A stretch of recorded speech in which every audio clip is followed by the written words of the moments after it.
You are listening to another AlwaysMoto production.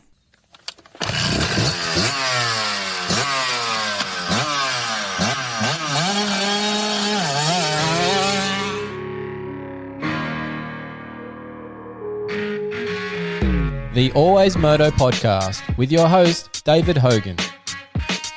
We talk moto events from around the world. All the injuries, all the training ins and outs, the bikes, parts and gear inspections. The results, we interview your favourite riders. It's the AlwaysMoto podcast. We occasionally have some coarse language and the odd stuff up along the way. If you don't like it or you don't agree with us, turn it off right now. I'd like to remind you that he is not a doctor.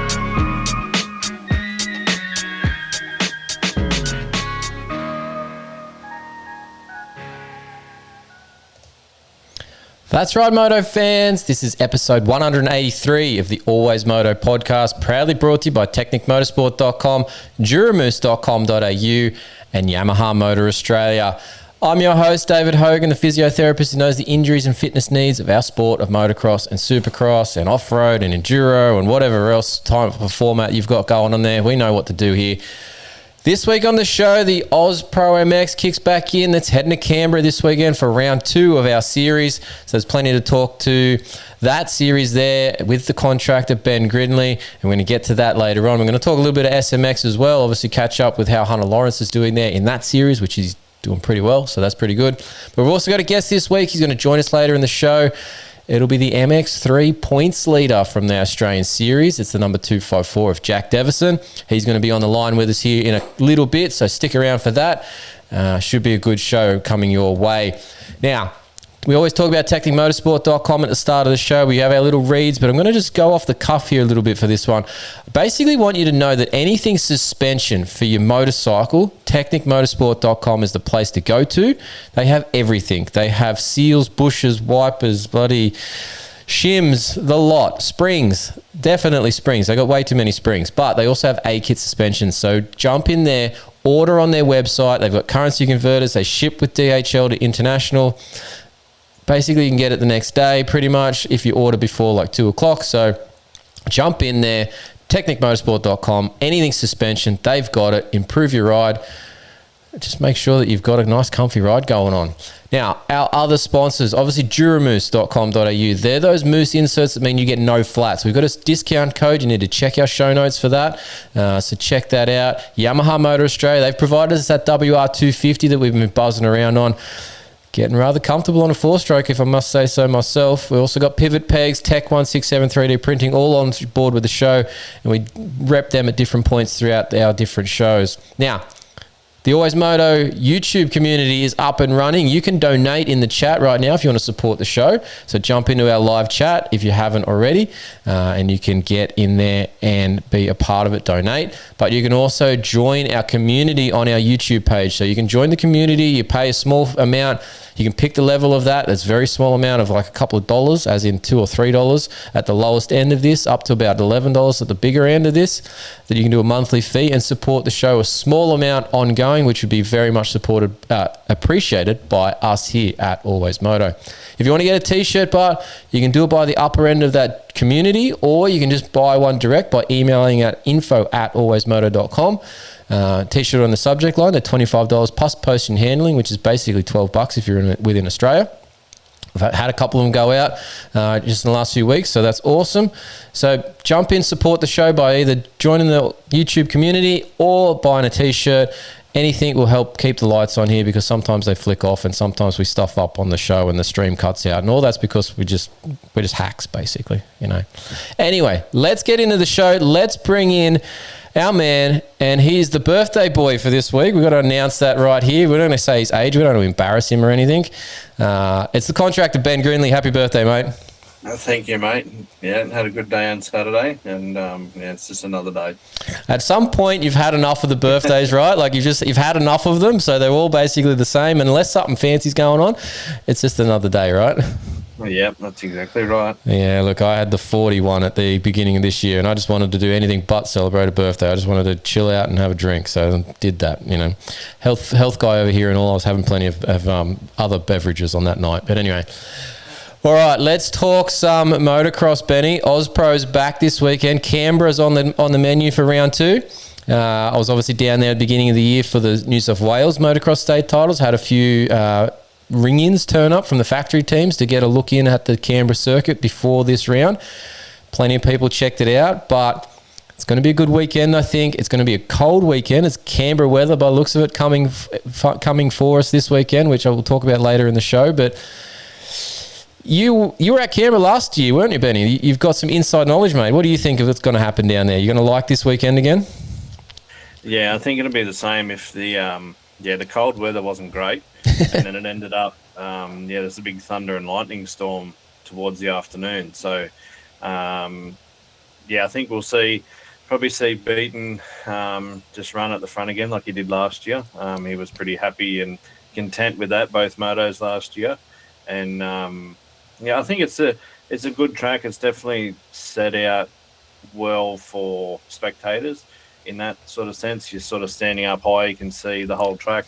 The back of the track's a bit far away, but other than that, it's all right. And everyone can just walk through the pits and walk down along the, beside the start and everything like that. So there's plenty of viewing options for spectators. Yeah, one good thing about Canberra is that, or even just our series in general, there's not really a pit designation area that you can't go into. It's pretty much just open all around. So anyone that goes into these events, pretty much you can go wherever you want to in terms of going up to the trucks, seeing your favourite rider. Can get pretty up close and personal. But yeah, you're right about Canberra. It is that elevated viewpoint, and you can see pretty much the entire track from pretty much anywhere almost. So it's good in that sense. It's actually really close to the city as well. It's literally a 5-10 minute drive to the airport. It's about another 5 to 10 minutes after that, and you're basically at Parliament House.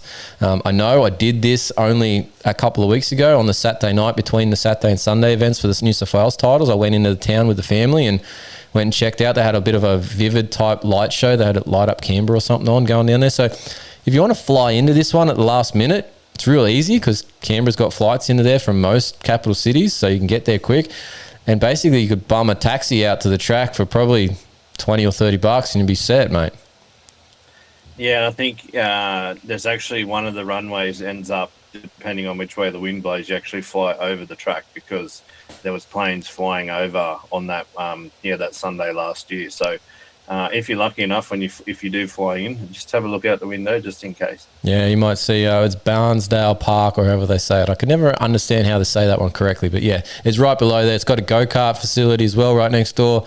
It's a pretty good motorsport complex there. But like you said, MX1 Beaton is probably who we're going to be looking to. I guess the question is, can anyone run with him? Now, obviously, the obvious answer is Kyle Webster, but for me, after round 1 and him getting a bit beat up, I guess the question is, are we going to see good Kyle Webster or bad, inconsistent Kyle Webster? What do you reckon, Benny? Yeah, it's going to be interesting. I think you'll probably not, try and stick with him depending on obviously how they start. But I think you'd probably just want to get in a rhythm and see how he goes instead of pushing it like Wonthaggi. It seems to be when he pushes it that little bit too much, there seems to been having a few accidents. So he probably just want to tone it down and finish and get some points on the board just in case, last year Beaton ended up hurting himself and was out. Then that way he's still got a good points bank there. Yeah, look, I think obviously the opening round, everyone's a little bit eager and excited to go racing and try to make a statement. Maybe he got caught up in that at opening round, but hopefully from the beat up aspect that he was after round 1, because he had a couple of decent offs, nothing major from what we understand in terms of injury wise, but hopefully that's all sort of settled down and he's had a good couple of weeks, because it's been a month pretty much since that opening round.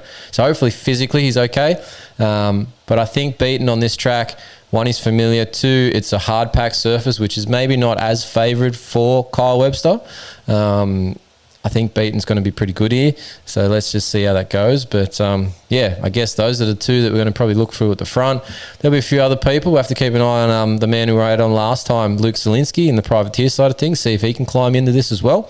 So we'll see how he goes. But I guess the other question and I've tried to find out some answers, and we've only got some speculation for it, and maybe some us being aware of stories that popped up on socials, so we know where they were from.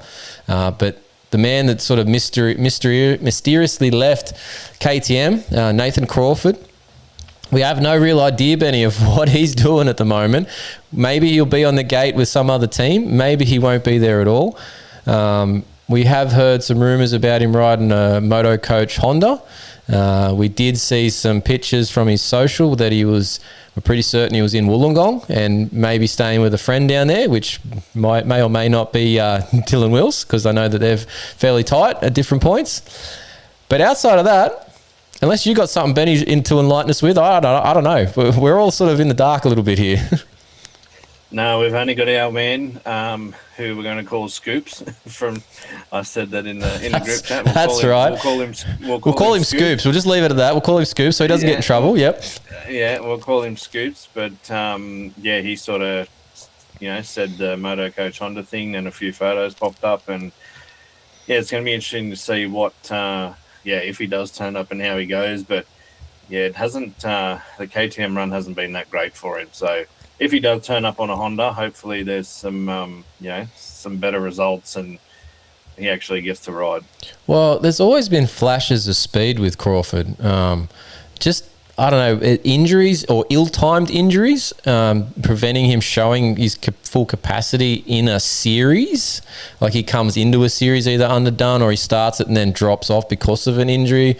And that's been the case. Like he's got some I think he's got some seconds and thirds in championships, but I'd always say that at some point he was either coming in or, not quite capable at the ends or beginnings because of something going on. So hopefully whatever it was that started this season and triggered this exit, whether he just didn't like the bike, whether something changed with the team, maybe they weren't paying him, I don't know. It's KTM Australia. There's all those KTM financial things from last year, but they're separate entities, so I don't think that's the case. But we can speculate. We can throw that sort of shit around. We can do that. Nobody cares. But yeah, look, whether he's there this weekend or not will be a big thing for me. And obviously this is Wednesday night. I would expect an announcement like this on Saturday, maybe Friday afternoon, to say that he's there or not. So we will see. We will wait and see. I tried to reach out to the team manager there, Lee Gainford. Haven't got a response. Tried to reach out to Nathan direct. Haven't got a response. I got their numbers. Nothing back. So here we are. And it is Tuesday for all those just checking that after Dave said Wednesday. What am I talking about? I am so out of whack. My God. It is Tuesday. Don't think you're on hump day already. Mate, work, day jobs. Don't ever have a day job if you don't have to, people. You will have to, but... anyway, all right, Tuesday.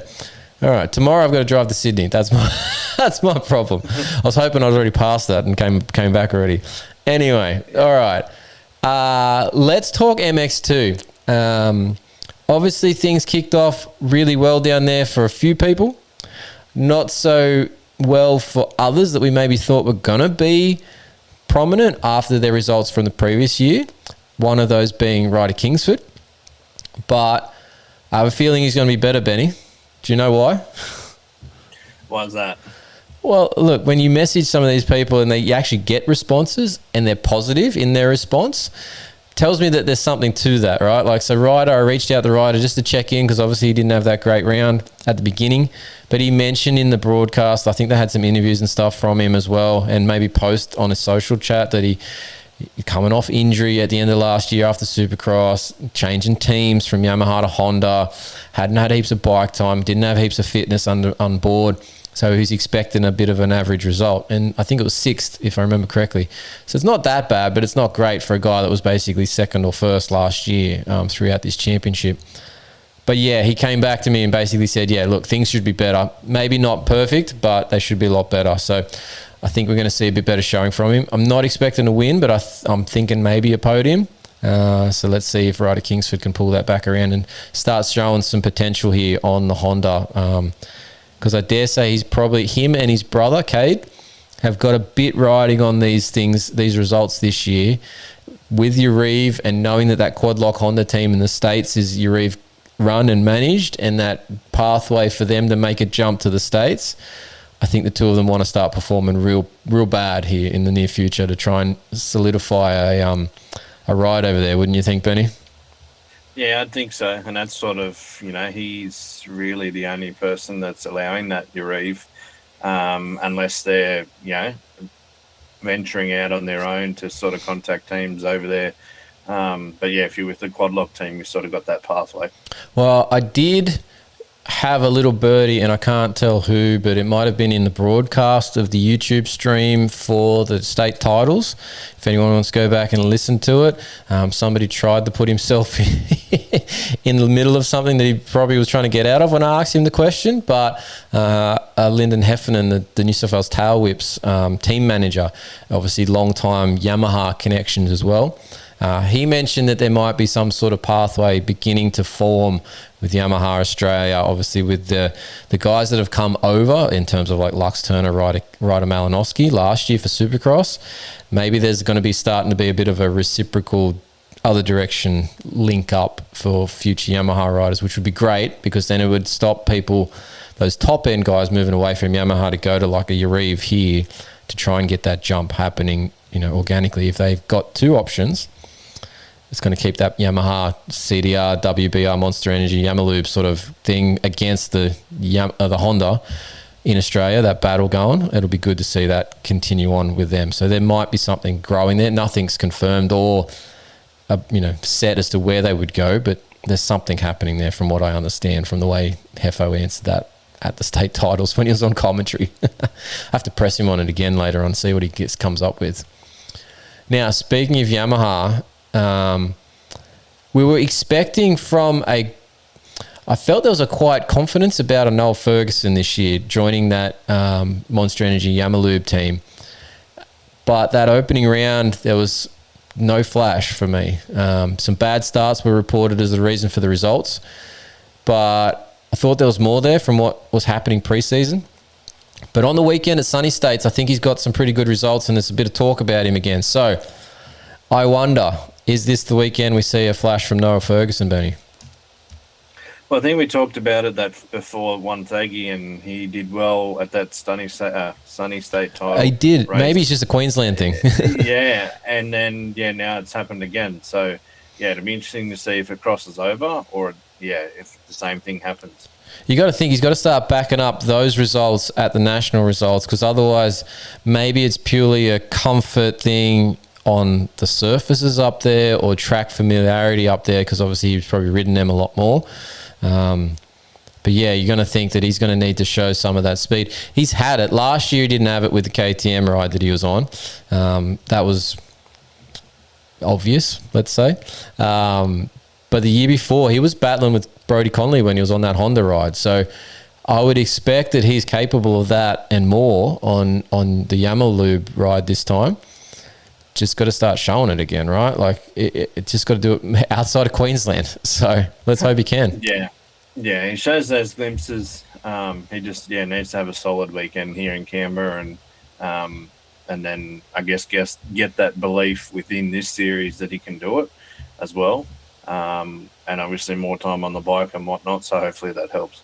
Yeah, definitely. Let's see what he does, and we'll I have to come back to that and maybe revisit this conversation next show to see what he's done or hasn't done and if he's fulfilling any of that. Let's jump down to MX3. I think this class is going to be wide open all year, both on track in terms of the speed these kids are going to be trying to go and the throttle position, but also in terms of the results. Obviously, we're going to have the points leader on here shortly in terms of Jack Deveson, but Hayden Draper, Riley Burgess, there's a bunch of kids here in this list that all could win motos, depending on their favoured surface, their local track, if they get to that in terms of the states they're in. Some of them are just going to start growing in confidence too. But I'm liking what's going to happen in MX3. I just wish we could see get an easy access to seeing all of their motos, not just from the live stream, in the mornings, because that's not available after the fact, I don't think. Correct me if I'm wrong there, Benny. I think it's on YouTube. Does it come up? I haven't checked that one. I think I remember someone in the group chat saying they'd switched to YouTube as well this year. Okay. So if they are, you should be able to go back on the YouTube and check it out. Well, maybe we'll have to do that at some point throughout these rounds, because I dare say some of these motos are going to be pretty interesting to watch in this MX3 class. So thoughts on these two? Obviously the two at the top, Deveson and Draper, both on that Monster Energy WBR Yamaha team. Could we see some, teammate on teammate, takeout crimes here in the near future? I don't know about takeout crimes. That's probably a question we can ask if we're fighting for the title right at the end. But that first moto was really good. Really good race, pretty much from first to sixth, I think it was. I saw bits and pieces of the second one. But like you said, I think any one of those, those top four can win at any point. And if, two teammates get in a tangle or two just random, but two random get in a tangle, then there's no reason why then you take that advantage and go on and win and then get some confidence and possibly, you thought you couldn't do it, now you can, and you just carry that then for the rest of the season. Well, and the other one that I didn't mention here, he was on the podium as well, was Jackson Fuller on the KTM there.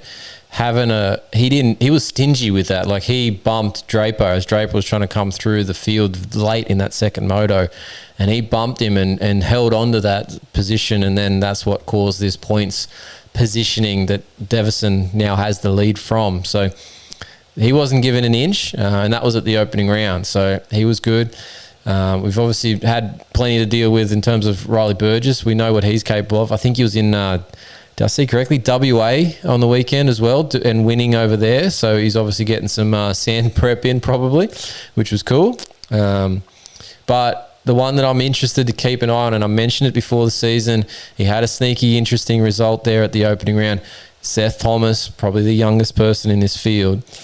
I'm super keen to watch his development across this season, because he might not get podiums or wins now, but later in this year, I would be surprised if he doesn't, because he's pretty damn good, that kid. So you're going to have to keep an eye on him.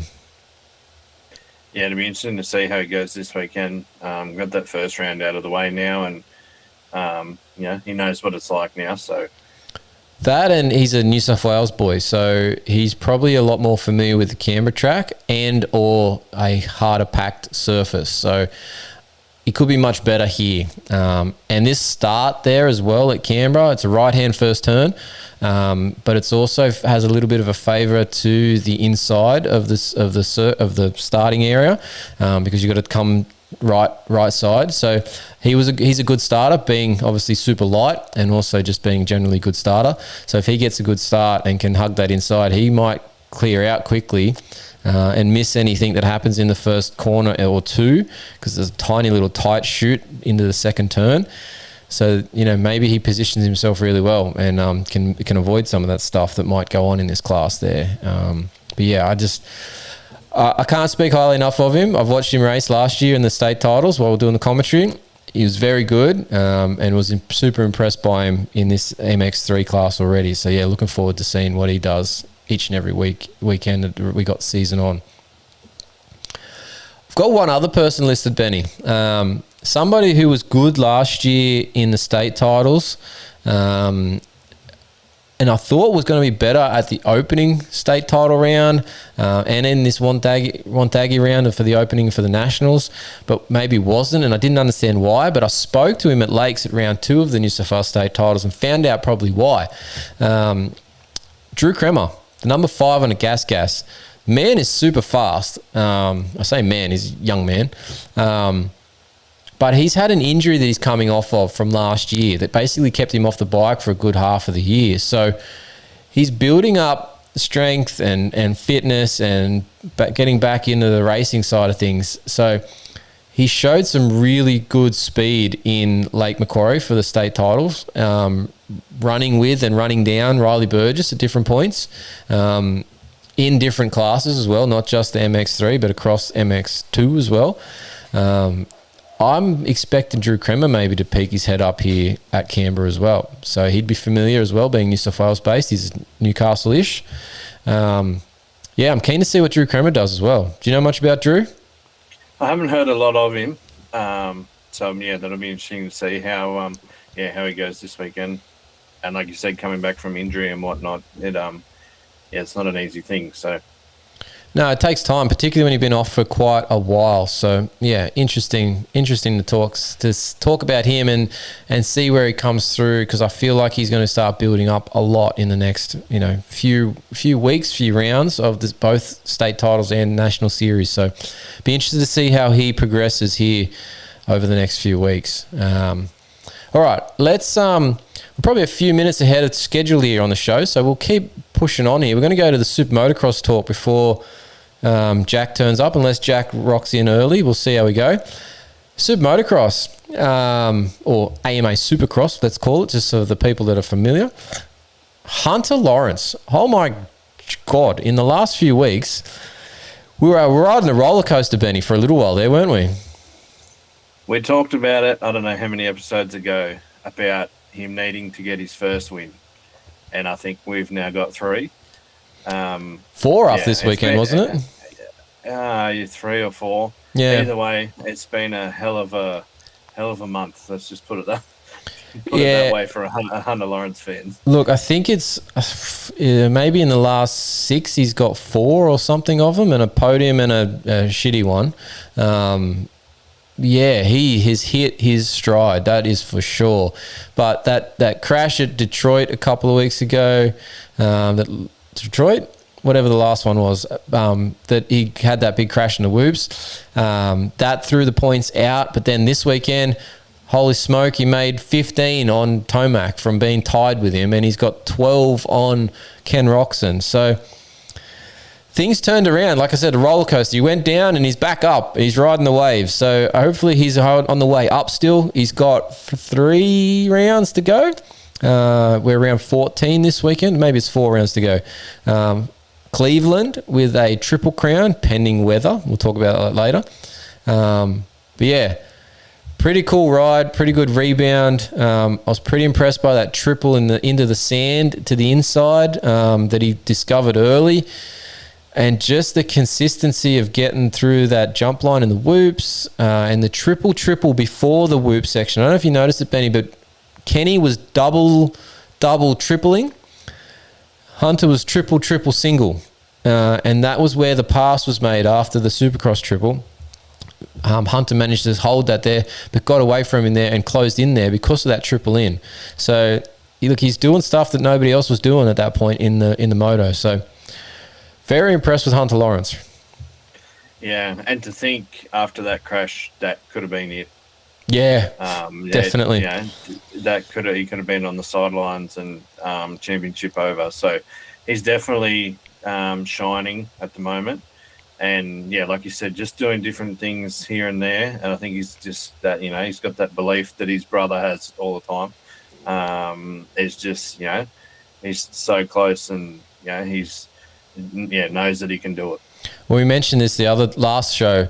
Basically, if you change the numbers on the bike and the jersey, I couldn't tell the difference at the moment, man. They are both exceptional right now. Obviously, Jet's out, but Hunter's doing Jet-like, and Jet's maybe doing Hunter things previously. Like, they're exceptional riders. There's no other way about it. But yeah, you couldn't tell the difference from Hunter right now from Jet if they're both on circuit, I reckon. So yeah, anyway, it's very good. Now, obviously we went from that high. The other interesting weird low is Eli Tomac. I don't know what's going on there, but WTF for running a scoop at Nashville. And I feel like he didn't learn from the Goldie. I feel like that place at Nashville was super similar in terms of concrete big whoops that was Gold Coast, and he's just repeated the same issue in Nashville that he learnt back in December. What's the go? Yeah, I had the same thoughts. I looked at that track and thought the exact same thing. This is exactly like the Gold Coast, and like qualifying and heat race and everything was good. In the RM Fantasy, I'd actually picked him to win, and then that was a bad move. then we got what we got, and we got a face plant. So it's not going well. No, and look, somebody mentioned that face plant in our group chat as well about something about it. I'm like, no, that was just purely just brain fart. Like, that was just ridiculous, that position that he ended up in there, and just not paying attention, pressure, all the rest of it. So, yeah, he's not going well. I don't expect this to turn around in a hurry. I don't even know what to say is the problem, but I feel like there's a combination of across a few things of him being sick a few weeks ago. Maybe he's banged up a little bit from a few things. It's definitely not that JB reported injury, Justin Brayton reporting that knee injury. There's no force on that impact of that tough block. Sorry, JB, but that's not it. Maybe there's a little bike issue that he's not comfortable with on a couple of different circuits, and like they did report that he went back to these A1 settings for this week. So maybe that was it. Don't use a scoop tire again, Eli. I don't know much better, but maybe that's the case. But I think there's like 3 or 4 things there that are just off-putting him. Maybe he's lost his confidence in his mojo as well. Maybe he can go talk to Dr. Evil and get his mojo back. I don't know. But next WTF, because we've had a couple here, Justin Hill. What in the name was that? It happens. It's definitely happened, but it definitely happens. It's like a once a season flash from him. But holy smoke, I thought, one, it was cool that he was running up front, right? He got a whole shot. Cool. He got a good start. But not only did he get that start and run a few laps, you would think, all right, he's going to fade back. He got past, and then he repassed a few people. I was actually fist pumping Justin Hill, going, what a ride, like partway through. Just, I couldn't believe it. Like, I thought he would just slowly fade back through to sort of 5th or 6th. He retook Ken Roxon for the lead at one point. Yeah, it's definitely good to see. It changes it up a bit. Like you said, there's always this flash at the end of the season for him. I think the year AC was retiring, there was a lot of people out. He got a podium that year. There was a lot of people out, but yeah, he got a podium that year. So yeah, it does happen for him at the end of the year. Well, he mentioned too. I don't know if you caught this in the post show, but I stuck around and watched the post show for the first time in a while.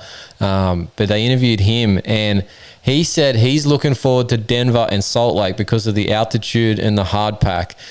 Don't be surprised if that man gets a podium in one of those rounds. He showed something, and it's pretty impressive when he's got it. But it was helped by the fact that he was doing a quad that nobody else was doing, and that suits Justin Hill to the ground too. So the track has to be difficult and quaddy for Justin Hill to be in the game. Yeah, and we both know what those brothers are like. They'll jump out of it. So they thrive on that. I have no idea how they are so good at that sort of just, I'm going to just launch this thing and like nobody else has even tried it, but I'll do it and make it like butter, you know? Yeah. Yeah. We've all seen the memes on Facebook where there's a tabletop and you're like, yep, I'll jump that. And then you take the bit away and make it a double and it's like, yeah, no, I'm not touching that. That's where I'm at. Those boys, they don't care. There could be 2 tabletops there. Wow. Yeah, look, I just, they're very impressive at their jumping capabilities, but the track has to lend it to be available. But they do find it more often than not, as in Justin and Josh Hill. But Justin is impressive when there's a quad that nobody else is capable of, or even just he's the first one to do it. That's, pretty sweet. All right. Speaking of them, before you go, did you watch their video they put out? I think it was like a monster video, but they were jumping like wooden doubles out of logs and stuff. No, it's like a full thing in their property or at their ranch or wherever it is, and they're jumping like a supercross track, but it's all made out of wood and logs and everything like that. If you haven't seen it, go and watch it because it's all right. It's pretty cool. Yeah, everybody's going to YouTube right after the stream and looking for that. I haven't seen it. I do know that they have what they call their hill jam on their property that they do once a year, sort of in, I want to say it's like August or something, before the season starts, like for Supercross training starts. But yeah, I don't know. I haven't seen the Supercross wood jumps. But anyway, that's interesting. I'm sure there'll be a few people Googling that, YouTubing that shortly. All right, next one. X is a funny place, formerly known as Twitter. There was a lot, Benny, I don't know if you saw this, but when Chase returned a couple of weeks ago and got that podium, there was a lot of love for Kyle Chisholm and him solving the world's problems at Kawasaki. A lot of praise. I get it, it was probably worth it, but I made a point that maybe it was a little premature to be popping champagne bottles with one ride. And I said on X, and you can go and check the records, that's there, I said something along the lines of, I would have maybe waited a week or two before I started popping the champagne bottles to saying we've solved his problems. And lo and behold, I don't think he's done much since then. No, he had a big case and a 4th place. So yeah, and that 4th place was not convincing. I'm telling you what, he got that purely on attrition, I think. Like Tomac going down, Prado went down or off track. It was a bit of attrition. So I would have called that more of a 6th place. Malcolm and Joey got tangled on the first lap and were out of it too. So 6th, 7th place would have been more what it was. So, and funnily enough, I messaged Chiz because I've messaged him before. I've got connections with him. But once again, crickets. When I brought up and tried to ask for a professional opinion of what's happened in the last few weeks. So, things are still not well over at Monster Energy Kawasaki. Yeah, I don't even really have anything to say. You're that dumbfounded. And if you're on X, you click on one post and you see some dumb, stupid comment that this person says, and the next person retaliates, and you just feel more stupid for reading anything on there because it's just, I don't know. That some of the takes on there are absolutely baffling how they even got there. And I swear that they're just doing it for piss taking, but then sometimes as the comments go further through, it gets worse, and I don't understand how. But anyway, it's one of those weird things that they get out of control on X, and I don't know why they end up where they end up. We've got a guest spot, Betty. We're going to have to cut off the X talk because Twitter, X, whatever you want to call it, in case Jack doesn't know what it is we're talking about. He thinks we'll just come into some weirdo show here talking about X-rated stuff. We're going to throw him straight under the bus, straight off the rip. So, but Jack, we're going to have to get your Zoom or something done because we got you massively on one side of your head and nothing else. So I'm not sure what we're going here. It's not good. Hold on. Let me... no, I don't want that. That's me facing massively now. How do I undo that one? We're going really good, but we have removed this tile. There we go. That'll be better. We just blame the operator, Jack. Yeah. We're just blame the operator. I stress it. Oh, yeah. The operator over here is sometimes absolutely terrible. All right. I can't get that any better. Why can I not? Anyway. What if I pin that one for everyone? Hey, no, yep, better, not great. We got your hat now, Jack. Yeah.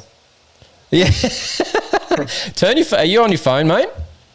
Nah, laptop. All right, tilt him down. There we go. We got you in the middle. That'll work. All right, so joining us, we can get to the intro now because finally we can stop talking about the fact that we're only looking at his hat.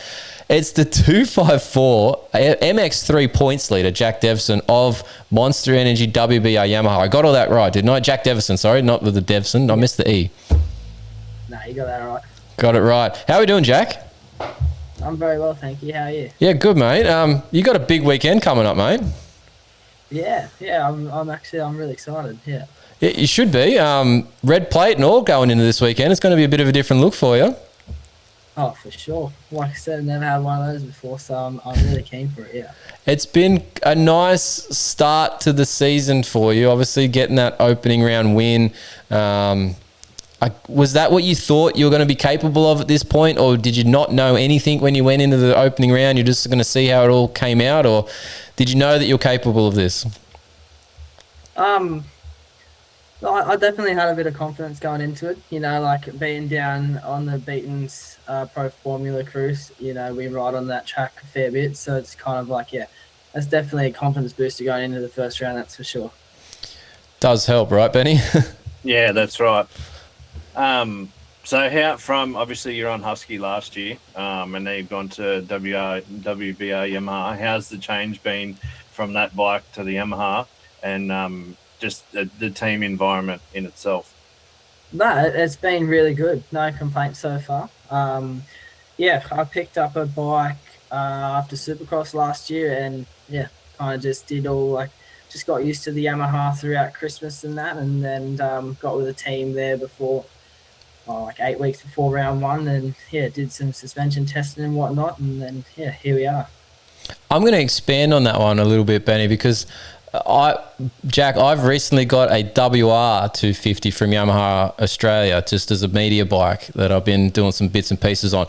But I've come off of it was a Sherco, which is steel frame, but then before that, for a long time, I was on KTMs, so that's steel frame and stuff. And I've noticed in recent times that the chassis in it on particular bumps, I'm starting to go, oh, I can tell the difference between the chassis flexibility, right? Did you notice any of that, or did you just basically fit right into it and that actually suited your style maybe more? No, to be honest, I kind of just got right into it. I'm not one to kind of pick up on too many of those little things just yet. I feel like that's one thing I'm definitely trying to learn and get better at. But yeah, for me, it was kind of just the confidence of kind of having that bit of extra support is kind of just all I really needed, and yeah, just got straight into it. Yeah, nice. Yeah, obviously the WBR guys got a decent program running down there, but this weekend heading in, what's the prep been like for yourself? What's this week look like? Do you get a chance to have another ride this week, or are you done already? When are you traveling? You driving up? What are you doing, sort of thing? So yeah, this week we rode today, and then we'll also ride tomorrow, and then Thursday off, get everything ready, get a few things sorted, and then I'll fly to Canberra, and I'll fly out of Melbourne on Friday. He gets the flight life, Benny. That's pretty nice. Yeah, that's good. Like we said before, he might be able to check the track out if he happens to fly over it. Yeah, the airport's right there, eh? So yeah, potential. But yeah, Benny, go on. What's your day to day? Are you working? Are you just full time rider? What's your day to day? So at the moment I'm just full time training down here with the Beaton's crew. So yeah, we try to usually ride 4 times a week depending on weather, and then obviously you go to the gym and you do your cycling and your running and that kind of thing. So yeah, at the moment it's just full-time training. Is that new this year for you, Jack, after or have you been with the Beatons guys for a while now? So my first year was last year with them. Okay. Yeah. So that would have been a big change in the program, just even doing that from last year, in terms of all the training loads that you probably haven't been exposed to before, right? Oh, definitely. 100%. Yeah. They kicked your ass the first couple of weeks, did it? Oh, they're still doing it. I definitely, it's a place to be for sure. I reckon just the intensity, obviously training with those MX2 guys and Jed and Kyle as well. It's just, the motos that we do throughout the days are just it's like replicating a race day. How many in the crew down there for you? You sound like 4 or 5 or something? No, there's a fair few now. It varies. A few people come and go. At the moment, I think there could be 10 to 15. Wow. So yeah, there's a fair few of us. Yeah. Sounds like probably the best part of half the field of the pro line up there, Benny, right? Yeah. Oh, jeez. So Canberra this weekend, you were familiar with the track, obviously, after being there earlier in the year for the state titles. Had a impressive weekend there, if I do say so myself, after watching you on doing the commentary, and me trying to lose my voice trying to keep up with you and Riley for that was it Moto 1 or whatever. That was super cool. You guys had a nice battle there, but are we expecting the same from yourself there? Are you comfortable on that surface, or have you got more in the tank? Obviously I'm expecting to kind of try and get that same result as one Thaggy. And yeah, I do like the hard pack service, and I'm a fan of the Canberra track. So all in all, it's definitely kind kind of a circuit that I feel like would suit me a little bit more. From that, on that one, I'm going to just jump in here. On that Canberra one, I like everything about that circuit except the fact from a race, like pro national point of view, I don't like the bottom 3 jumps. I feel like that's just not, just a follow the leader sort of section through there almost. Yeah. I don't mind it. Like, I feel like it's a good way, like, to kind of separate, because if you get somebody who can scrub really good, like it's a spot to kind of make up a little bit of time. Hadn't thought of it like that, Benny. Yeah, and it makes sense. Yeah, there's definitely some big air there last year from what I could see, the people that weren't scrubbing. So yeah, it makes sense. Yeah. So obviously you're running the red plate now. So obviously, round 1 went well. But what were your expectations or goal for ProMX this season? Obviously with the new team, where before the season started, where were you at? So before the season started, I'd say, like, obviously, everybody goes into it and they want to win a championship. That's kind of like the ideal thing. But I feel like for me, going into round 1, it was just try and get on the podium each weekend, be consistent, just kind of hit the little things and let everything else come to you, if that makes sense. Yeah, no, that makes sense. So if you, so obviously you've got this, then you got Supercross at the end of the year. What are the plans for 2027? Have you got any overseas plans or staying here, staying put? So no plans yet. We kind of just take it as it comes. We kind of get through motocross, see how that goes, and then, like, I'm obviously keen for Supercross, and then I'd like to go overseas if the opportunity comes up. But as for now, yeah, it's just getting through this year. Fair enough. We try and ask that one for you guys in that MX SX3 class all the time, because some of you are like shooting super high and already got things lined up for training overseas, or trying to go and do SMX next and stuff. So yeah, it's always interesting to hear where you're at, but obviously you got to take one step at a time, right? And one season before the other. And as much as you had some pretty good results last year, if I remember correct, from Supercross as well. So I gather that's what helped kick this into gear for this ride with the WBR guys. But yeah, I dare say there's more of that for you in the future, and like you could make a step to the overseas given the right chances and opportunities, I gather, but because obviously expensive too, right?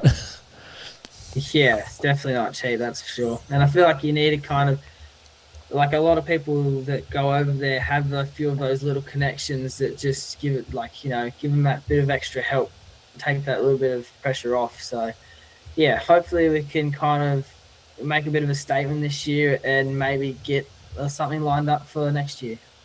Yeah, it does help having someone that or something that you can even just go and stay with, so you're not paying for accommodation or something. Like, you can at least just use them as the base, and they know they've got a track that they go and ride at, and you can sort of pitch in and go along with them in their car and stuff. Like, I'm thinking of Dylan Wood, who's friends with Henry Miller over there, and he goes and lives with him for a little while, for a couple of months, and just basically piggybacks off the back of Henry's program, and bike just goes in the van with Henry's bike, and off they go, sort of thing. That's the sort of thing that you need at times to get a little step in the right direction, right?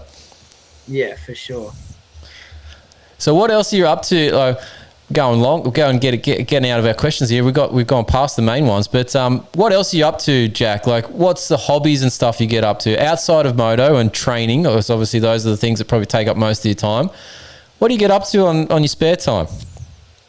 Oh, just you kind of. I've got a few. Like, obviously there's Byron Dennis and Liam.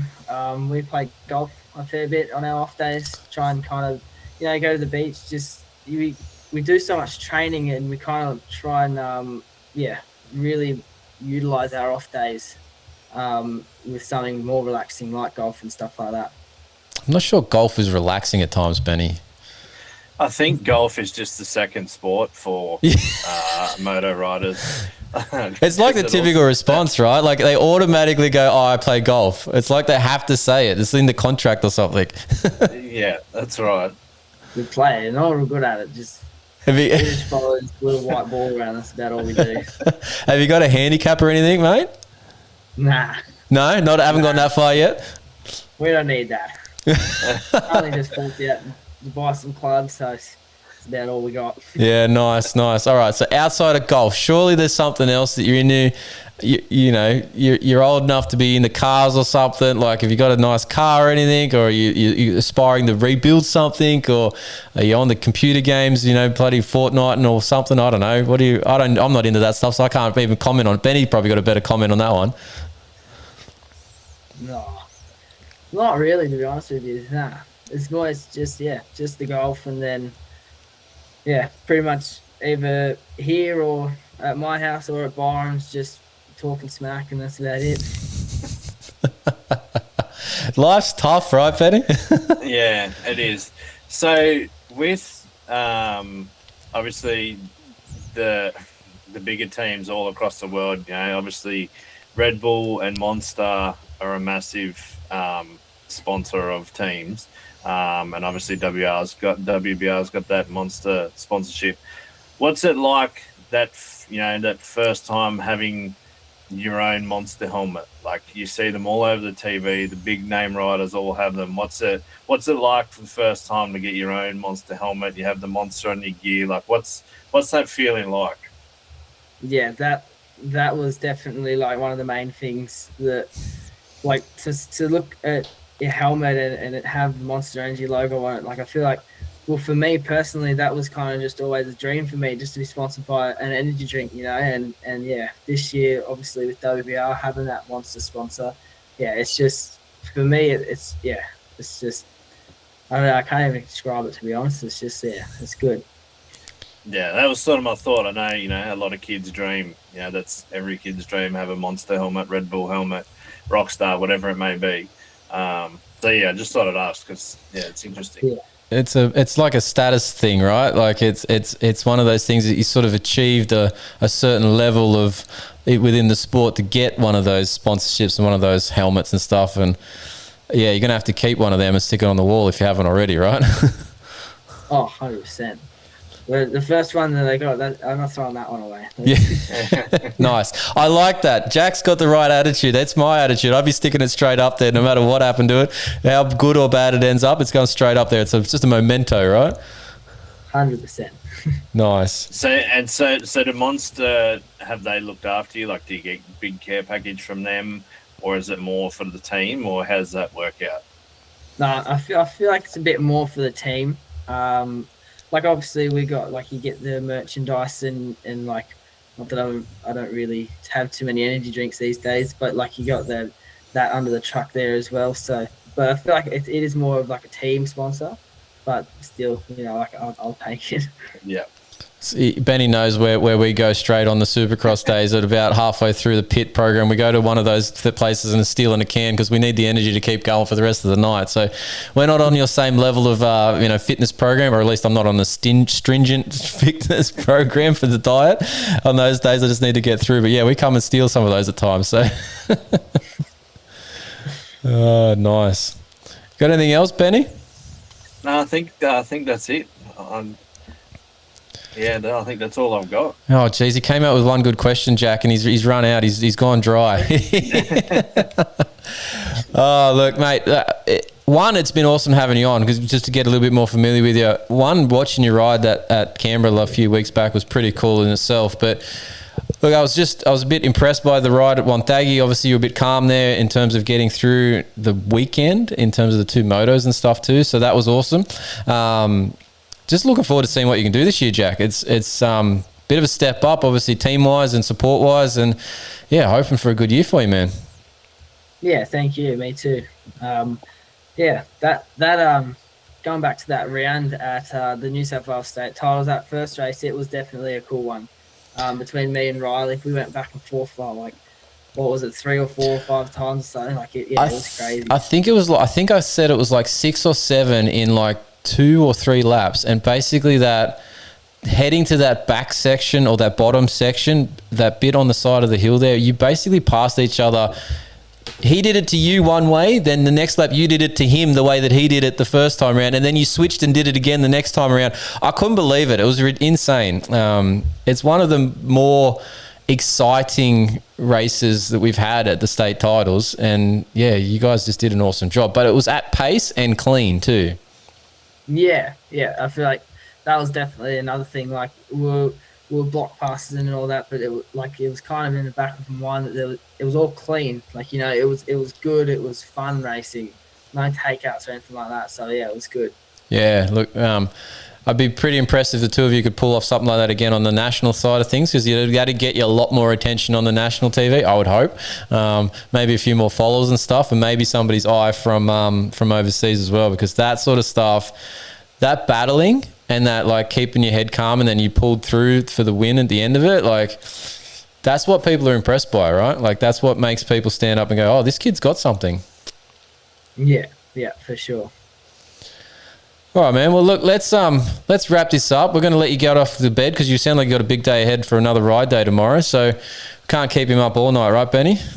No, that's right. We've got to get that good sleep in. Yeah, somebody might send us a complaint that his eyes hanging out of his head tomorrow morning.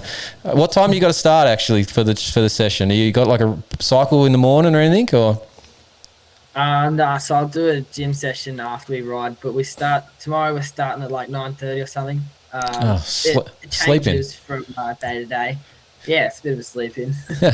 Well, I'd expect that tomorrow's probably not as massive a day as some of the others, probably just with the idea that it's on a little bit of a taper into the weekend. But yeah, look, we still need to let you get some rest and get some good riding in tomorrow so you can perform to your best on the weekend. And we'll have to check in with you again shortly throughout the season and see how it's progressing. But yeah, appreciate you making some time for us on the AlwaysMoto show, mate. No stress at all. I appreciate you guys for having me. Thanks, mate. And we'll get you on any time. But we'll leave you to it. So we'll speak to you next time, Jack. Thank you. See you. See you, luck, mate. See ya. All right. Go back to our one view, Jack Deveson. Pretty good interview, Benny. Yeah, no, it was really good. It's always good to get the insight, and I mean, for us, we love that background, behind the scenes stuff. So to bring bring our followers and viewers along with that, it makes for good viewing. Yeah, and like your question about the Monster and the Red Bull side of things, it's pretty important too, right? Like everyone's, as much as the energy drinks get a bad rap for potentially not being the most healthy thing, they do support our sport massively across all countries and levels and whatnot. So it is a bit of, like I said, a status symbol that they get that on their helmet. It's like they've made it to some degree, right? Yeah. Well, like I said, you see, the big name riders overseas. We just talked about Chase, Eli, although they all swap, here and there over the time. But it's if you've got one of those helmets, it's like you've made it. Yeah. So no, that is a pretty cool thing, and Jack's opinion of that. Like I already liked him from his racecraft at Canberra, but that response about I'm keeping that, like that's sounded like it was special to him. Yeah, that meant something to me too, that he's thinking along those lines. So yeah, that was really cool.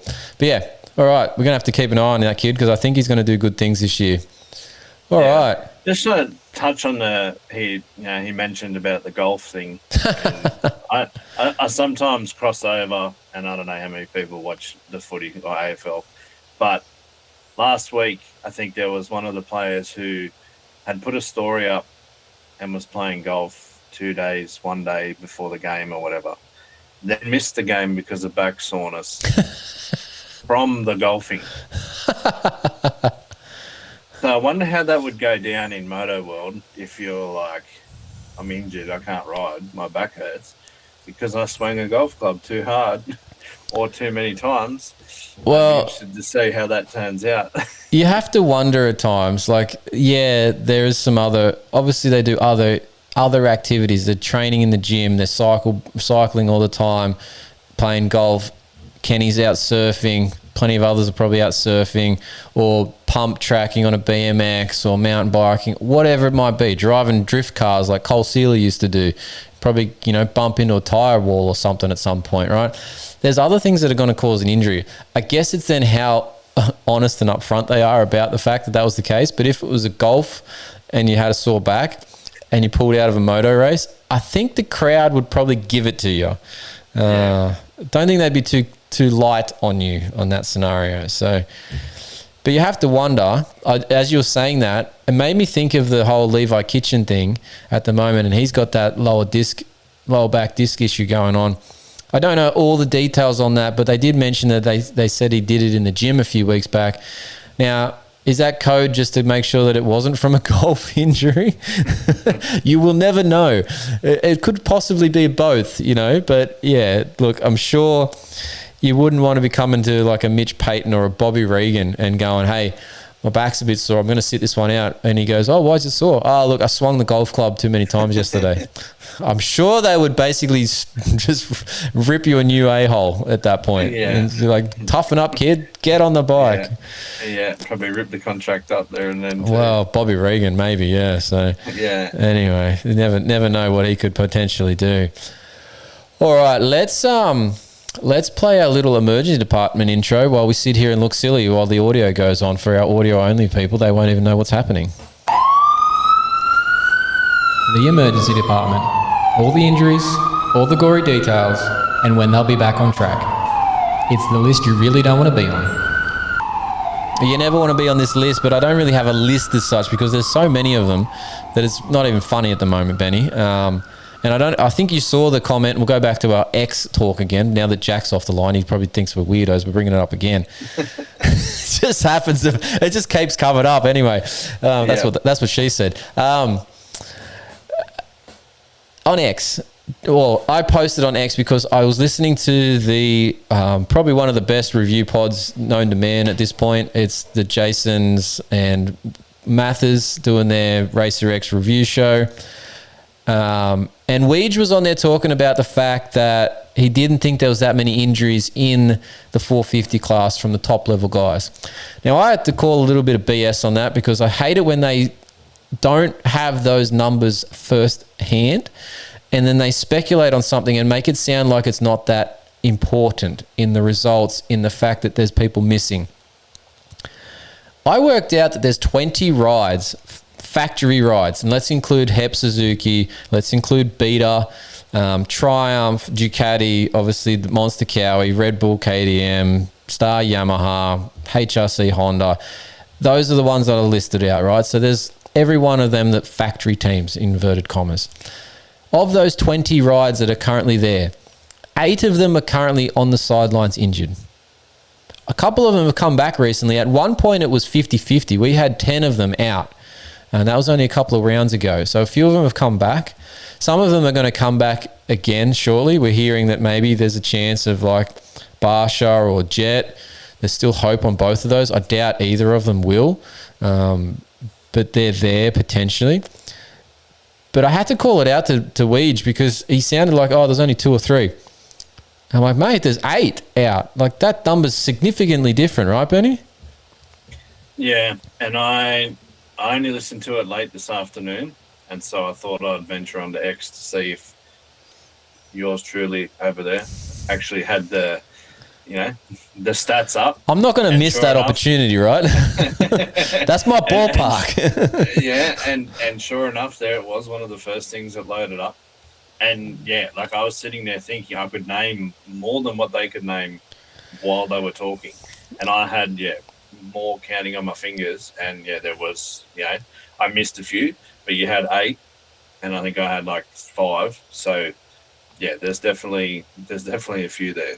And look, obviously one of those includes Jason Anderson, which isn't necessarily an injury, but he's out for the moment. So it's a missing rider that would be taking a potential top 10, top 5 at the moment. So it is inflating some of the results of those privateers, but I say inflating, but they've got to actually stay there and be there through the whole season, and they are. So they are succeeding in themselves, and this is where they can get the chance to get a great result, make a bit of extra prize money. Well done to them. I applaud them. They're taking advantage of what they're given. So well done to those sorts of guys. Moran's, Haaland, although Haaland, we've had Grant on plenty of times, but he's a bit hit and miss in the last few weeks. He's missed a couple of mains, and he probably should have got a few more than he has. But those guys are getting some good results at times because of this field being depleted. So, yeah, if you ever want to ask about an injury list, you just need to check in with me. I've got the details. Jason Wygant knows. I've talked to him a few times. He knows that I've got this stuff, yet they just continue to, I don't know whether, it's got to be the distance thing, and we're in Australia and they just don't care. But yeah, we don't get that sort of attention like other stats and stuff do, because it's not the pretty stats. Ours are the ugly stats from the injury side of things that they don't necessarily want to hear. Anyway, let's go on. Their interpretation of an injury is like, yeah, it's a week or two, it's fine, it's all right. That too. There needs to be some questions asked. Oh, mate, some of the ones that they've come out with at times, and I'm just sitting there listening to the stuff that's coming out, and I'm like, do you even know what you're talking about right now? Because you clearly, to anyone who does, you have no clue. You know, I've used this thing before at work about people, and they're discussing, you're talking about the same topic, right, Benny? But when they discuss it, they're talking about how high the mountain is, but you're over here talking about how deep the river is. But you're on the same topic. That's where where they're at the times. They're talking about one thing, and I'm over here with the actual information, talking exactly what it is, and they're just way off. But we're talking about the same thing. So yeah. It's not cool. All right, let's talk a little bit. We've got 2 injuries I'm going to talk about here, or injury situations I'm going to talk about here. Did you catch, Benny, the Jet Lawrence stuff on the coverage this weekend, or did you fast forward through that section? Did you watch live, or? I watched live. I think I slept through a little bit. It was a little bit early for us here in Australia. I'll let you off. I don't think I saw the heat races, to be honest. But I think I was like subconsciously listening when Jet was talking. Yeah. And then I have seen it on socials as well.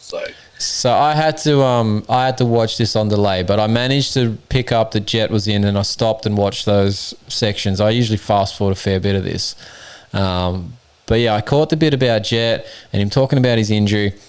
And then I got that, you know, he's just taking his time, having a humble approach to how the return's going to go and stuff, as he did previously last year at the same point when he had the knee recovery.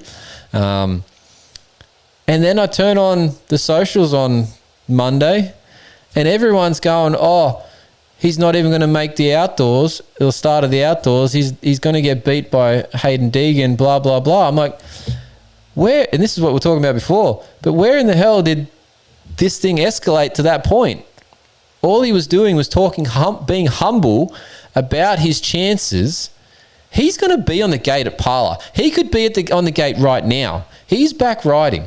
He could be on the gate right now. And yet these people, I was going to say a different word, but these people are all of a sudden, because he was talking in a very humble approach to how he was going to go at round 1, think that he's not even going to be there. Are they that dense? Well, this goes back to what I was saying before. Yeah, like, yeah. You had a different name for those people. That's why you don't even bother commenting on anything on there, because it makes you more stupid if you deal with it. It's unbelievable. I just couldn't fathom how they got there. It's ridiculous. But anyway, mark my words, Jet will be at Parla, and Jet will be more than impressive at Parla. He came off an ACL last year with less time of recovery. He's had this talus fracture back at the beginning of December, or wherever that was, mid-December. He's got way more time recovering from that, and as a fracture. He's going to be just fine, people. You watch. Anyway, just frustrated. That one got me, Benny. I was like, oh. Anyway. I think you played the wrong... You needed to play the diatribe music. Well, I was thinking that partway through. It should have just been a Dave's diatribe. But anyway, we're in the emergency department. We've just crossed into the diatribe section. But anyway, Joe Shimoda. Joe gets some odd injuries at times. Not necessarily the injury itself being odd, but the injury, how it occurred, is odd. This one with... Unfortunately, Luke Clout is a bit of a pinball recent times. It's not great. His results have been up and down too, like a pinball. Yeah. But he did pinball straight into a poor, unassuming Joe Shimoda. And the part that is odd for me, one, that he got hit like that and caused this injury, but he also then he seems to have this thing when he gets a decent hit, he always gets like that stinger injury where it's a nerve-related injury and then he can't feel a certain segment below that point. Happened with his collarbone, happened with his leg previously, it's happened with his leg again. Must be a Japanese DNA thing. I don't know. It just seems to happen. It's odd. But again, everyone carrying on that he's not going to be ready for outdoors. You people have rocks in your head. It's a fibula fracture, and the PR described it as small fibula fracture. And the fibula is one of the most useless bones that you could ride through an injury with this if you had to. And the fact that he has got ages until the start of outdoors, he's going to be just fine too. He will be back on the bike at the beginning of May, and he will have basically 4 weeks of prep time. He will be just fine. Do you disagree? As long as the PR's small. We've had this. At first, it wasn't broken. There was nothing broken at first. Well, you raise a good point. We're going to circle back to that in just a second. But you can't trust PRs. I get that. I've bagged on them before. But I do believe the Honda ones a lot more than the Cowie ones. Let's put it that way. Yeah. The X-ray machine. Hold, please. This is Dave's diatribe. What's a diatribe? A diatribe is a forceful and bitter attack against someone or something. So keep your head down. You might be next. I didn't even have this written down as a diatribe, but I feel like I need to right now. So you've pushed me over the edge, Benny. The X-ray machine at the Alpine Stars medical rig. Fair dinkum, they must be looking at it with like Coke bottle glasses on, because the amount of times that they've said no break, and then 2 days later, PR says there's a break in such and such's arm or leg or whatever. Now, I did jump on and sort of defend them in our group chat when this exact question was asked, 2 weeks ago, whenever that was. If you've ever gone to the dentist and got what they call a low-grade x-ray to just check your teeth for, need of fillings and stuff. If you've ever seen that x-ray and then held it up next to an x-ray that you've gotten of your leg or your arm or whatever from the hospital when you were potentially injured, the quality and the clarity of those images will be significantly different. What also impacts this is swelling. Swelling will blur an image even more so. So the Alpine Stars guys have basically the equivalent or less of that dentist x-ray. Not the emergency room, the dentist one. So they've already got, let's call a spade, a shit quality image. Then you've got swelling, making that shit quality image even shitter. There's a few too many S words there, but you get the point. They're not going to see nothing. It's as simple as that, Benny. People can't understand it, but that's how it is. That's the basic understanding, the best way I can describe it for you. Yeah, and the problem is it comes from the Moto media and it's gospel. Over there, it's everyone sees it, it's true. Yeah. No matter who it comes from, it's true. Well, but in our group chat, we sort of know a little bit better because we've got you. Well, yeah. You sort of, I said, you got to wait for the swelling to go down and get a proper scan.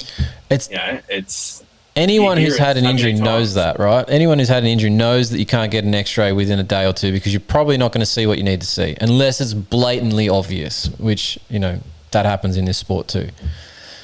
But man, the funny part in all of this too is that I don't know when it happened, but there was a year or 2 years, maybe 3 years ago, that medic rig got an upgraded x-ray machine and they still can't see anything with it. So yes, the emergency room ones are probably too heavy, too big, maybe too expensive, probably all three. But man, they need to pay the money because what's the point of having it if they can't see any of this stuff? it's pointless, right? They might as well not even do it. So I don't know. It just, this part of our sport absolutely shits me, because we should be so much better. We always talk about concussion protocol and it being terrible, and the reporting of the injuries and the stats kept on the injuries. It's all crap. I'm keeping injury stats. I'm trying to talk about these concussion protocols to try and make it better, but nothing's happening. And then we've got these X-ray machines. It's just a joke. And then the hiding of it from some people, like, we don't have an injury. I won't get you started. You won't get you started. You want me to wind a little bit further, because the whole betting side of this that should have fixed this has done diddly squat. Yeah. It's not even, I don't know how they can bet on this stuff when these things aren't reported.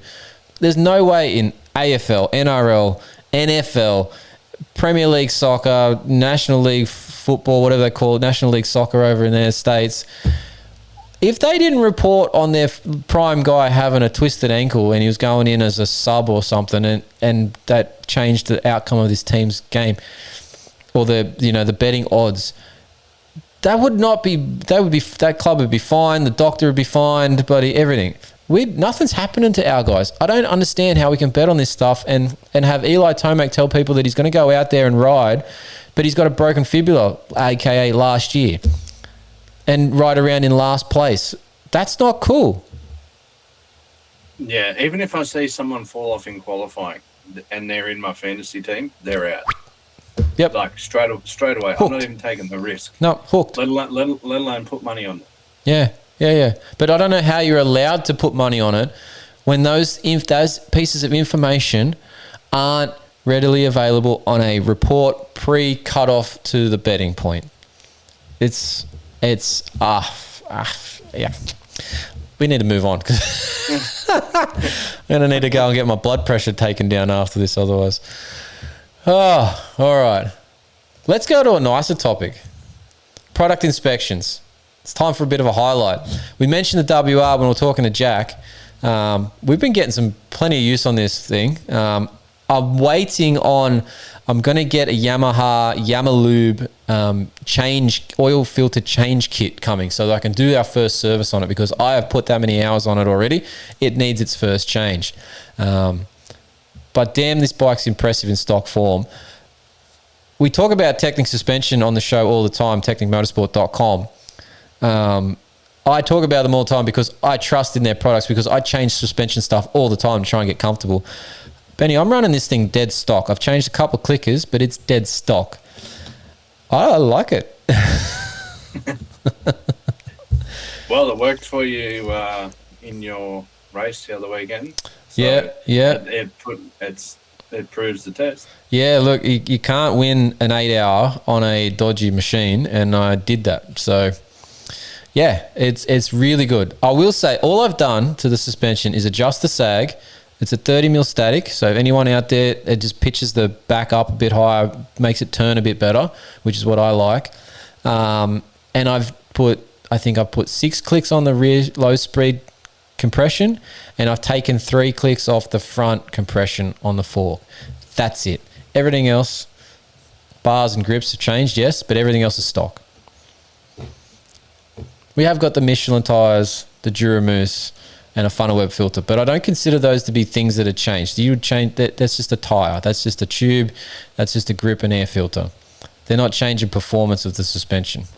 So, yeah, damn thing's pretty good. Not much to do there. A couple of clickers. No, that's good, and you got to be comfortable. So we're comfortable. We're really comfortable when we're washing the bike too. We've got some muck off stuff that we've been sent recently. We're going to have a full noise article inspection out here shortly. We got an 8-in-1 cleaner kit and a motorcycle ultimate care package kit as well.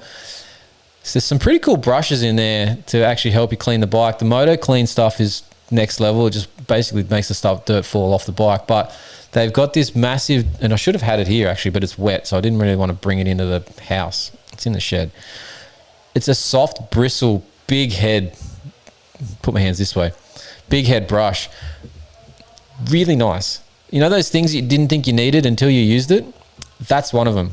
I don't know about you, Benny, when you washed a bike, did you have a brush that you always used on it?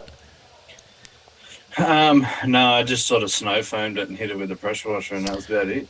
That's all right on those, gentle dirt days, but when you've got a full muddle going on, you've got to get the brush out. I always just had, the dustpan and broom you get from like Woolies or Bunnings?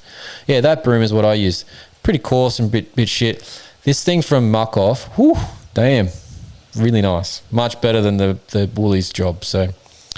Yeah, you'll have to check out, if you're listening and you want to check out some Muck Off products, you can get it on their website, but most dealers will get it because Off-Road Imports is the Australian distributor of Muck Off products. So check them out online or at your local dealer. All right, time to see how we're watching the racing this weekend, Benny. AusProMX first. SBS On Demand has got it. 1 p.m. Australian Eastern Standard Time. No more daylight savings time. Standard time. That's Sunday. You telling me Stan Sport's got it as well? Yep, Stan Sport, 1 o'clock, same time. Perfect. And a lot better quality on Stan too, as well. Well, you were mentioning that it would stop and start. My diatribe from a few weeks ago was about the SBS coverage being a bit and going back to the beginning whenever I'd stop it and have to restart it. So, yeah, I'm going to try Stan Sport this week. But the live stream should be on their Facebook and YouTube channel, and that will cover their earlier part of the day. And then you'll have to switch. I think you have to switch over to Stan or SBS to watch the actual second motos and the 2 MX1 motos. So, should be a big Sunday afternoon for everybody to be able to watch that, which will be cool. Let's talk Super Motocross. Obviously, the only way that us international viewers are watching it on that Super Motocross Video Pass. It's been really good. I found a new feature this weekend, Benny. I was very late on the Easter weekend because I had some people over and we were doing lots of stuff. A lot of outdoor activities and a lot of canned activities. So I didn't get to watch it when I was expecting to. And I watched it a couple of days after the fact. Now, if anyone's ever wondering in the group chat why I'm quiet on a Sunday or a Monday or maybe out to a Tuesday, it's because I haven't seen the race yet and I don't want to know the results, so I'm not in the group chat. It's not because I'm ignoring any of you. I purely do not want to know before I watch it. I like to watch the race and be excited and in it, not be sitting there going, oh, such and such is going to pass such and such. I know it's coming. I don't like that. So I avoid it. I don't look at the notifications. I avoid the chats and all that sort of stuff. So apologies for the group chat, but that's where I am. But when I watched it 3 days later, you know when I've watched it on delay plenty of times. You probably too have, Benny. But if you watch it on like Sunday night and it's been on Sunday morning our time, you still get those like 5-minute windows where they do their ad break and you just got the shot of the stadium. Well, when you watch it 3 days later, they've clipped them out. You don't have to fast forward through them. They're gone. Yeah, okay. Yeah, I was very impressed. Something new I learned about the coverage in the SMX Pass. It was very handy. But this weekend, 11 p.m. Saturday night is Race Day Live. Because these are day programs, people, so it's all shifted forward. So it's 11 p.m. So I don't know who's staying up for that, but it's a 5 a.m., I think, if I've got this right. It might be earlier, but it's fine. It is good, yeah. My math is on. All right, good. I was wrong with the days earlier, so I'm just double-checking myself. 5 a.m. Basic replica of last weekend. Yeah, 5 a.m. is the night show, or afternoon program, whatever you want to call it this week. But the main show is 5 a.m. So early start Sunday morning. But basically, if you start at 5 a.m., and then that's going to basically roll straight into the live stream for Pro MX from Canberra, and then it'll continue on the SBS races. You're going to have a day in front of the couch, so make yourself comfy. Yeah, and it's good. There's so much for us to watch, and easy access. It just makes it, it's really good. Yeah, I had to laugh at my neighbour the other day. He's a F1, MotoGP, superbike sort of guy. And he goes to me last week, I think it was last weekend, he goes, oh man, I didn't know what to do with myself. There was no motorsport to watch. I'm like, are you kidding? There was Supercross, there was bloody this, that, the other. And I'm like, there's plenty of stuff to watch. He's like, oh, I didn't know those things were on. Dude. A lot of people a lot of people don't. There was meant to be a MotoGP race on, but certain reasons there's not. They didn't have it. But there was meant to be one and an F1 race, but hey.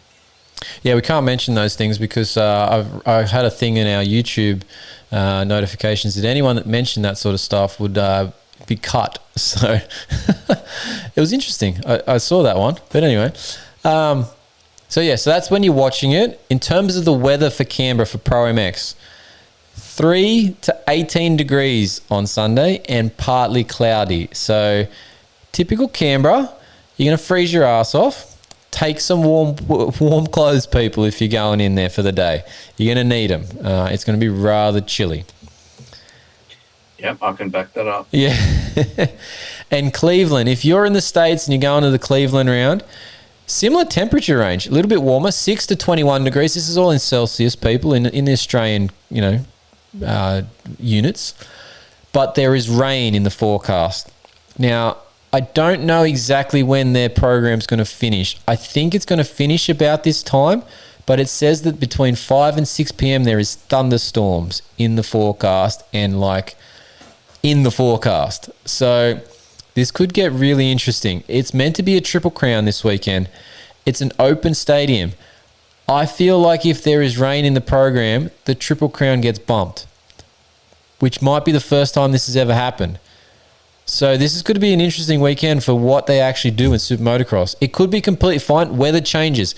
There could be no rain.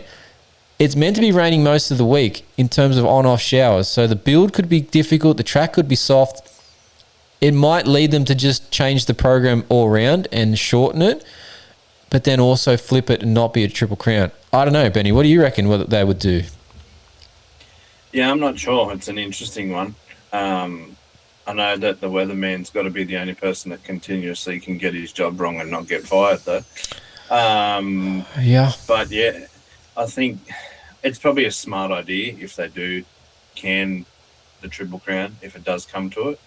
Because I don't think teams and riders are going to be that happy to have to deal with that, especially with a short turnaround and a bike fully clogged up full of mud. Just sort of doesn't work. But hey, it just depends.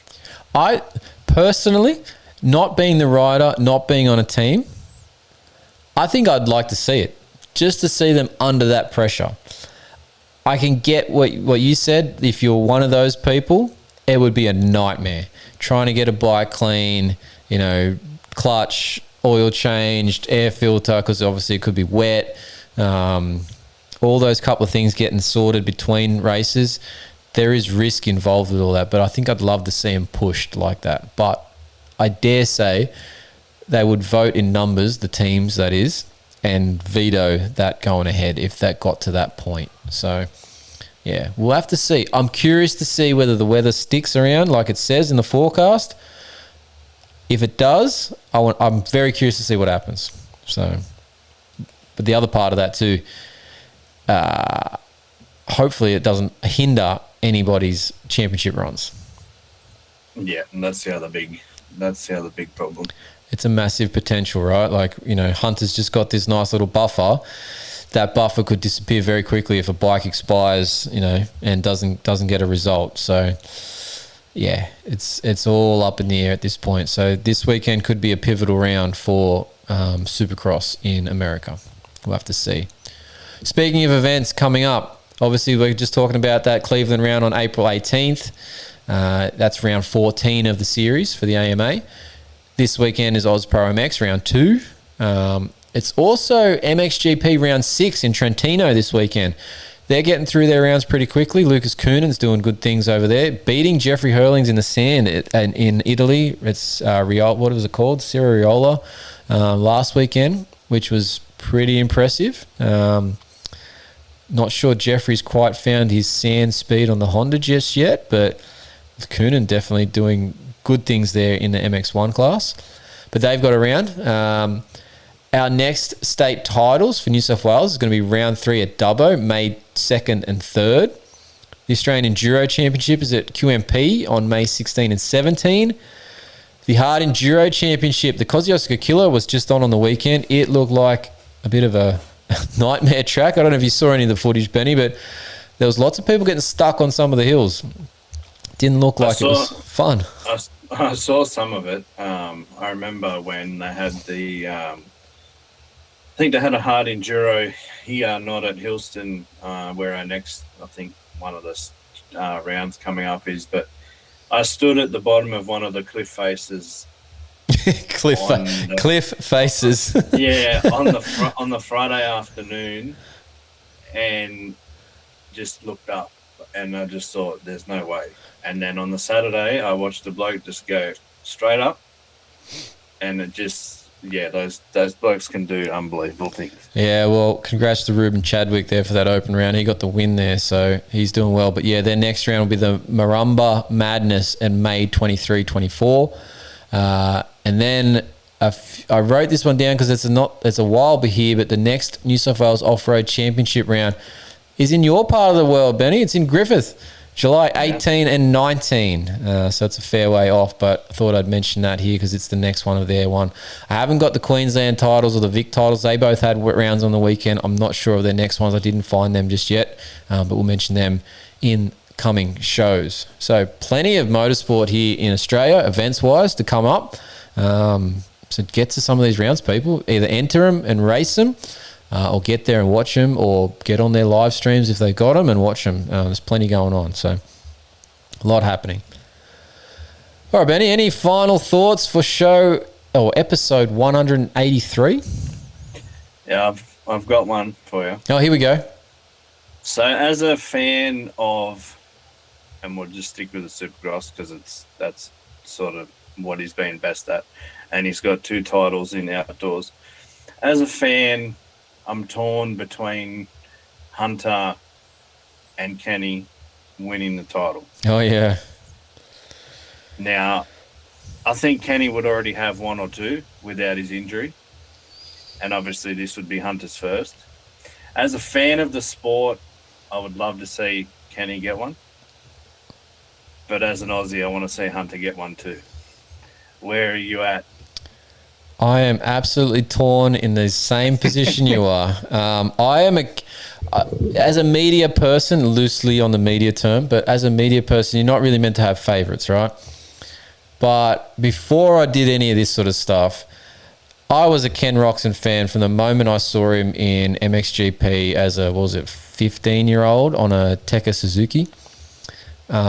Because I'm a Suzuki kid from way back, I had an RM80, so I love Suzukis, hence why I've got an RM125 that's 2001 model in the shed. But yeah, it's in the intro video. It's in the intro video, yeah, that's why I've got a Suzuki in there. I love them, right? So yeah, Kenny was my guy for years, still is. But then there's Hunter and Jet and the Lawrences, and I love that story, and I love what they've done for the sport. I love what they've done for me and kids with interviews and signing shirts for the kids and stuff like that. Dazzy is an unreal character if you ever get to talk to him. So because of all that and because of Hunter's injury runs and, you know, knowing what he's gone through to get to this point and playing that second fiddle, and particularly that podium at the final round of Super Motocross playoffs last year when he got beat and you could see how much it hurt Jet beating his brother. That's why I want Hunter to win. But man, I couldn't. Jeez, torn. Like I said, torn. Either one I'm stoked for. I'm disappointed for the other one. But after Nashville just gone, I feel that the Ken chance is dropping off significantly. Yeah, but then with the Triple Crown, and depending on whether we get it and mud and whatnot, Kenny does tend to shine. So does Hunter in Triple Crowns. So I can see it being like, 1-for-1 sort of thing. But yeah, just as a fan, yeah, I'm torn as to what I want to see. It's hard, isn't it? Right? Like it's just the two most likable from our point of view as Aussies in the running at the moment are the two that are going for it. Like yeah. Like I said, I'm happy with either one, and I'm disappointed for the one who doesn't. But yeah, I think I think if push came to shove, I think I'm going to Hunter, just because he's the Aussie and because of the whole story. Ken's got 2 outdoor titles. I've got to bring up another X story. It just reminded me. Lewis Phillips, Vital MX, was out talking about Tom Vial getting a win in Moto MXGP, getting an overall in MXGP, I should say, for that class, and saying how, who else has done all the things that he's won. I'm like, and he mentioned a couple of people. I'm like, Ken Roxon, MX2 title, motocross in AMA in the 250 class, wins, didn't get a title, close, but didn't get wins. Got a Supercross title, got 2 outdoor titles, got Supercross wins, got MX of Nation win, class win, team win. The only thing he's missing is an MXGP Moto and overall win. But he's got a second. He didn't have Ken Roxon on the list. Seriously. Yeah. I'm not going there. It's time to end the show. All right. On that note, we're going to wrap it up. So, great show this weekend. Thanks for everybody for listening and watching. If you're not watching, you should be. We're on YouTube live on Tuesdays at 7:30. Most Tuesdays, loose on most. Been a bit slack lately. Apologies. If you want to listen to this, you can. It's on your favorite podcast player. It'll be there forever. But you can come back and watch it on the YouTube at any point. Send in those t-shirt orders, info@alwaysmoto.com. Join the community on the YouTube channel to support the show. Make sure you subscribe to the podcast feed. Make sure you liked our Instagram page. Follow us on X. We're on there too. We've been talking about it all damn show. But that's it. Written articles. Don't forget our written articles. We talked about it earlier. Mark off. We've got one coming out. We've had our quad lock one up on chat. You can see the beautiful view of the Contractor in that one as well. He's got his features as a model for it. Thank you, sir. So yeah, head over to fullnoise.com.au, check out the written articles. But that's it. Technic Motorsport, Duramoose, Yamaha Motor Australia, Pivot Pegs, Tech 1673 Printing. Appreciate your social support.